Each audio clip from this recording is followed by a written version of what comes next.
Como ustedes saben, en algunos lugares de nuestro planeta hay montañas, en otros hay desiertos, selvas u océanos. En cada uno de esos lugares hay animales y plantas que están adaptados para vivir allí. Imaginen un pingüino acostumbrado a vivir sobre la nieve. ¿Qué pasaría si lo llevaran a una ciudad tropical en verano? Pues seguro que se moriría. Bueno, no siempre. Algunos pueden llegar a vivir en el zoológico, por ejemplo. Pero lo que es seguro es que necesitaría acostumbrarse a vivir fuera de su ecosistema. ¿Fuera de dónde? De su ecosistema.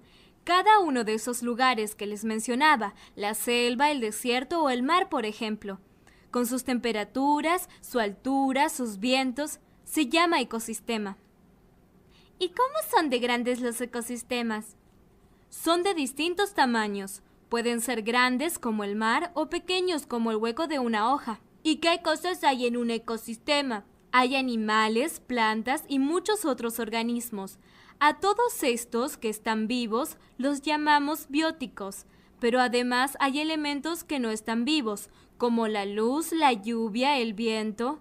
Los llamamos abióticos. ¿Y dónde están los ecosistemas? En muchos lugares. Cambian según el lugar del mundo en el que estén. Por ejemplo, en el sur de Argentina hay bosques con nieve, en Brasil y en África hay mucha selva.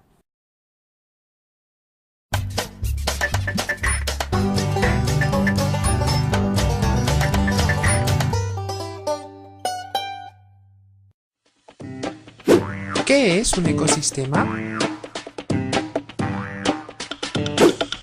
Un ecosistema es un conjunto formado por seres vivos y su medio físico. Puede ser muy pequeño, como una charca en un prado, o muy grande, como todo un océano. El mayor ecosistema que podemos definir es el formado por la Tierra y todos los seres vivos que habitamos en ella. Este ecosistema es la biosfera. Los seres vivos del ecosistema. Todos los seres vivos se agrupan en especies. Por ejemplo, los leones forman una especie de seres vivos, al igual que los tigres, las amapolas o las encinas. Todos los miembros de una especie que habitan en un ecosistema forman una población. El conjunto de todas las poblaciones de un ecosistema forma una comunidad. Los seres vivos del ecosistema se relacionan entre sí. Por ejemplo, los grandes herbívoros, como las cebras o los búfalos, necesitan que haya hierba abundante, y si hay grandes herbívoros puede haber depredadores de gran tamaño, como los leones, pues estos necesitan grandes herbívoros para alimentarse. A su vez, estos depredadores evitan que haya demasiados herbívoros, que acabarían dañando la hierba.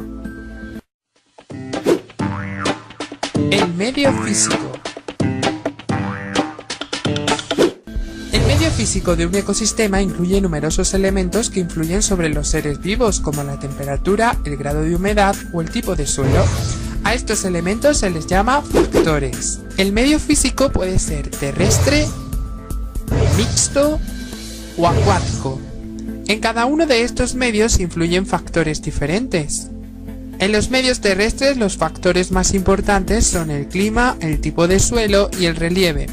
El clima, a su vez, incluye numerosos factores, como por ejemplo la temperatura, la humedad, la presencia de estaciones, etc. Varios ejemplos de medios terrestres serían los matorrales, los bosques, la selva o el desierto. En los medios mixtos podemos encontrar la costa o los humedales. En los medios acuáticos los factores más influyentes son la salinidad, es decir, la cantidad de sal, la luz, la corriente, la temperatura y el tipo de fondo. Según la salinidad, los medios acuáticos pueden ser de agua dulce o de agua salada.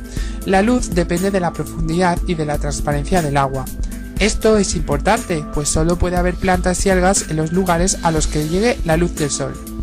Algunos ejemplos de medios acuáticos son los mares y océanos, los lagos y los ríos. ¿Qué relaciones hay entre el medio físico y los seres vivos? El medio físico de un ecosistema influye sobre todo en la vegetación. Así, dependiendo de la combinación del clima, el suelo y el relieve, podrá haber bosques, praderas o desiertos. Por su parte, el tipo de vegetación determina los animales que puede haber en el ecosistema.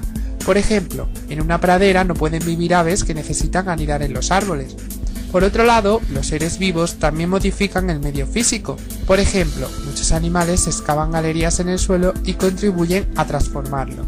Las plantas, con sus raíces, pueden romper las rocas. Por tanto, recuerda, un ecosistema está formado por un medio físico y la comunidad de seres vivos. El medio físico determina los seres vivos que pueden vivir en el ecosistema y los seres vivos modifican el medio físico.